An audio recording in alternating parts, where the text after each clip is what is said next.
Welcome back to Doing Bart Things. This is Bart, and I want to make a quick video. Hopefully, I'm going to have to make it really quick. I've got to go here in a few minutes. Basically, an update to the mess with the R7 7800 X3D CPU from AMD. This is the one with the V-cache. And honestly, other AM5 chips. Gamers Nexus did a great and thorough video of their particular findings. They found a lot of things that could be problematic for this platform, and we should really appreciate the work that they've done to really dive into this with their expertise and figure these things out for us. Not everybody's got the time or money to pull that off. So I hope they are totally fine with other outlets spreading the message of, hey, this is what's actually going on here. So basically, what's happened, a number of 7800 X3Ds, other chips too, not just 7800 X3D, but AM5 chips, have suffered some catastrophic failures. It's not a large number, I don't believe, but it is a number. And I think of all the things that were the takeaway from just this video of them trying to do their investigation and uncovering it, the most alarming thing is, to me, it is possible to buy a brand new motherboard and get this to occur with no adjustment on your end, just plugging the chip in. And if you basically, I think referring to kind of like a D&D D20 roll, if you roll a 1 on your motherboard and CPU, you could be in for an immediate RMA. So basically, what I find super frustrating is that it seems to be something that totally can happen on a very expensive motherboard too. That's what I find very weird, where they have controllers that could measure this and probably put a stop to it before it happens, because this is a voltage and power issue with this chip that basically the motherboard stuffs more power than it should, and it keeps stuffing power even though the chip doesn't want it. Things get out of hand, there's a short, and it just kind of snowballs from there. So it is, I think at the moment, at least from what I'm saying, that there's not a ton of reports of this, but I think it's a legitimate concern. This is something, I don't know if Q&A would never pick this up, because it is a pretty certain set of circumstances between motherboard, manufacturers, the chip itself, the chipset, various things involved with this. But it is alarming that maybe if, it seems like this should have been reproduced in QA. I think they could have probably, seen like, hey, this is probably not good. I think the motherboard manufacturer, honestly, Asus, is probably ultimately the one who probably should have known better than to, for example, have their motherboard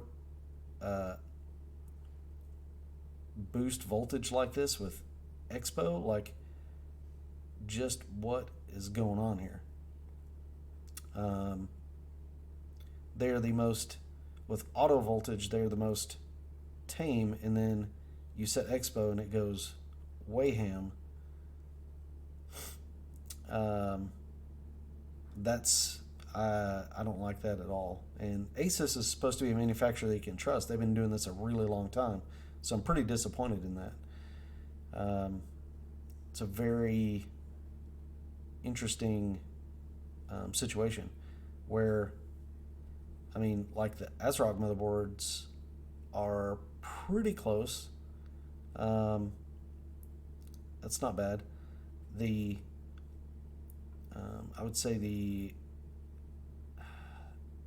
Elite, like, it's kind of going up, but like this is just,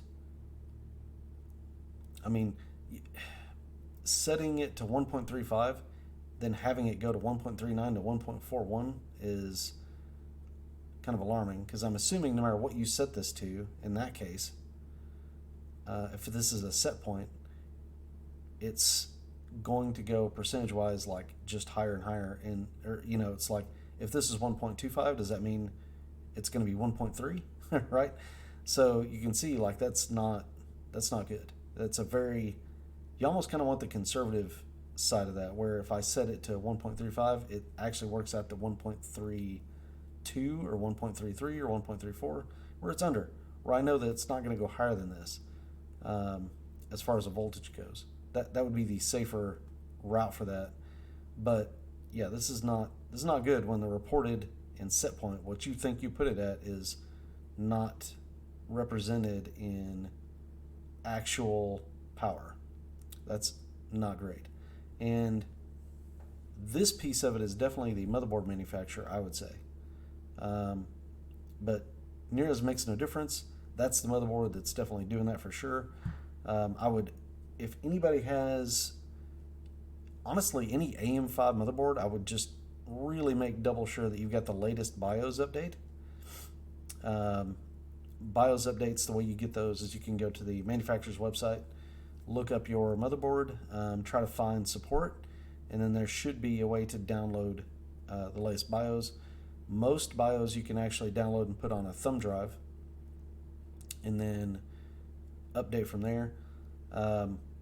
You can do it from your hard drive. I would just say, you know, again, sort of be careful, follow their instructions, make sure you do not restart a machine while it's doing a BIOS update. So this is one of those things where, you know, this is not just Windows that's trying to do an update. This is your BIOS. You do not want to have anything go wrong, if at all possible, while it's updating its BIOS, because BIOS that are not properly updated can break a system. So just be aware of that.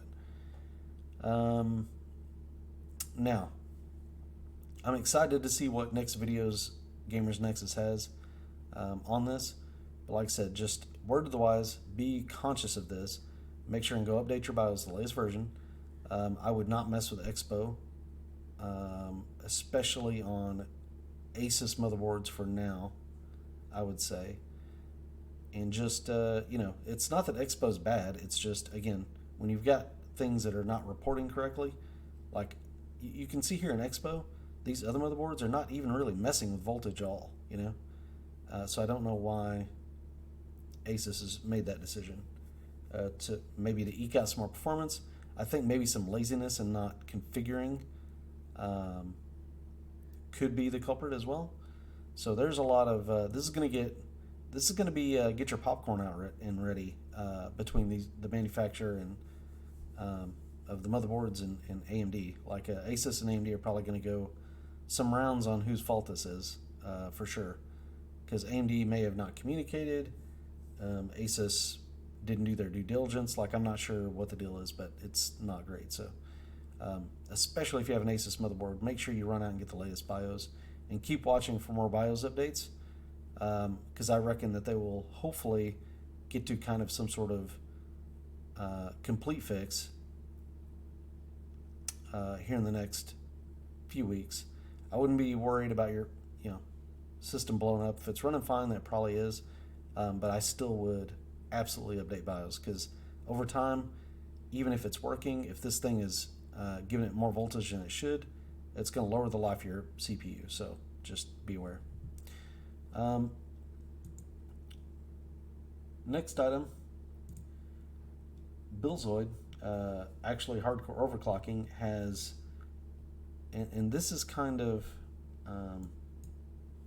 well, hey, did I? Oh, I goofed. Here, hold on. There we go. Okay. So he has a spreadsheet here where he compares temps with a Wraith Prism cooler and a 240 AIO on the 7800 X3D. This is one of the advantages of having that chip, is it just doesn't seem to make a difference how you cool it, as long as it's a reasonable solution. It just doesn't take it. It just doesn't make a ton of heat, which is one advantage. I think that chip is a really good selection for a mini ITX rig with limited space that you want to just air cool, it will perform very well, basically the same as if you put a big AIO on it. So I think that's one real big advantage of this chip. Again, issues notwithstanding, right? If you're planning on buying, maybe hold off a little bit to see how this fleshes out. Let some of the BIOS revisions get out there that address some of these issues. And if the motherboard, look and see if your motherboard that you're looking at for your build has a way to flash the BIOS while the system is off. Some of them have that, and that would be probably a good solution or something like that. Just make sure you, again, update BIOS pronto. Do it per the instructions. Don't do anything crazy. But you can, I think if you do that, you should be in good shape. This may happen. You may have someone fry on you. If so, you can absolutely get RMA. AMD and Asus are both on that trail, so I don't think you'll have any sort of problem getting your stuff replaced if it doesn't work due to this, because it is sort of known. So it's not great that there's that 1 or 5% chance out there that you may end up having to deal with that, but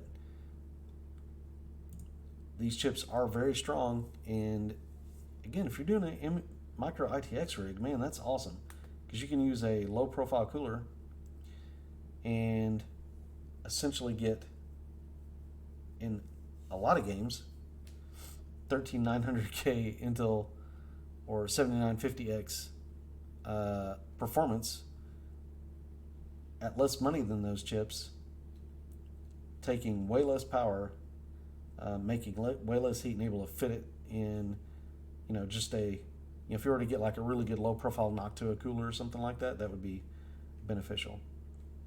But I don't know. I think this is cool. This is worth a watch. But I would check out Gamers Nexus on this. Again, huge credit to them for just digging into this and figuring out that there are problems going on. The platform does have some bugs, and I'm really excited for the overall bug video to see what other little gremlins are lurking in there that we probably should be aware of, which would be good. So anyway, thank you for your time. Hopefully, again, if you're considering buying something on the AM5 platform, maybe hold off just a bit longer if you can, to see what fixes are out there, what other bugs and stuff maybe that will be uncovered. If you've already bought one, or you're just like, I've got to buy a system, and you're going to buy this chip, I would get it. I would make sure that I get to the latest BIOS version for my motherboard. And if you're thinking about going Asus for this round of chips, I hate to say it because I love Asus, but I would almost consider maybe taking a closer look at some other boards out there if there's one that could possibly perhaps be used in place of this for this generation. Might be a worthy option. ASRock seems to be holding down the fort okay here. Gigabyte seems to be okay, but they hinted that there might be some other issues with Gigabyte and MSI. So I just would be cautious. Asus, again, is really good, or at least they have been for many, many years. They've done this for a really long time. If you're just like you're dead set on getting one of these boards, get it. Again, keep your eyes out for BIOS updates and update the BIOS as soon as you can. So that way you just lower your chances of having this issue, hopefully. But if it's running fine, then it's running fine. I would not worry too much about it. Just, again, keep your eyes open, peeled. Gamers Nexus, maybe here. I'm usually a few days later, but I'll try to kind of keep people updated as best I can on what's going on, what the suggested path is. So anyway, really appreciate it. Again, everybody have a great day, great week, and we'll be talking to you soon.